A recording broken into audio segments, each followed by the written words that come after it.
पूर्ण मला sugar, BP, bad cholesterol, गुडघ्याचं दुखणं, पुन्हा आपण झाडझूड वगैरे करायला लागलो तर पूर्ण अशी डोक्यात हवा भरायची, म्हणजे असं जड जड डोकं होऊन जायचं असं. पुन्हा हातापायाला मुंग्या येणे आणि यवतमाळमध्ये राहणारे डॉक्टर, फडके डॉक्टर, गिरी डॉक्टर सगळ्यांनी नी रिप्लेसमेंट दोन्ही गुडघ्याची. भगत मॅडम माझ्याकडे कंटिन्यू 2 महिने आल्या.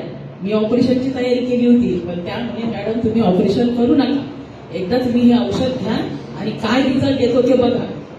मी घेतल्यानंतर महिनाभर 2 महिने मला 1% रिझल्ट आला नाही, पण 3 महिन्यानंतर मी रोज फोन करायची, मॅडम तुम्ही तर म्हणे यांनी लवकर बनवते, 1 बॉटलमध्ये बनवते, मला काहीच रिझल्ट नाही, मी ऑपरेशन करते.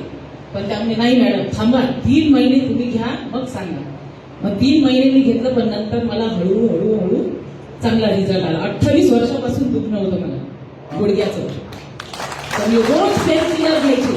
मी पेन किलर घेतली तरच मी दुसऱ्या दिवशी काम करायची, नाही तर मला काम करता येत नव्हतं.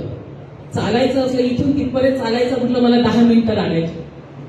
पुन्हा मला लघवीचा त्रास खूप होता, अर्ध्या तासांनी रात्री उठावं लागायचं. पण आज अमृत ज्यूसनी मी एवढी बरी आहे का मी सांगूच शकत नाही. अजिबात म्हणजे काय सांगू, रिझल्ट काय सांगू हा सुद्धा विचार. देहनकर सर नेहमी म्हणायचे मला का मॅडम तुम्ही रिझल्ट केव्हा सांगता, पण म्हटलं नाही अजून 2-3 प्रॉब्लेम सॉल्व्ह व्हायचे आहे माझे, मी त्याच्यानंतर रिझल्ट सांगणार, तोपर्यंत नाही. तरी अजून 1-2 रिझल्ट माझे व्हायचे आहे, ते अजून 2 महिन्यांनी मी सांगणार. हर हर यश, हर हर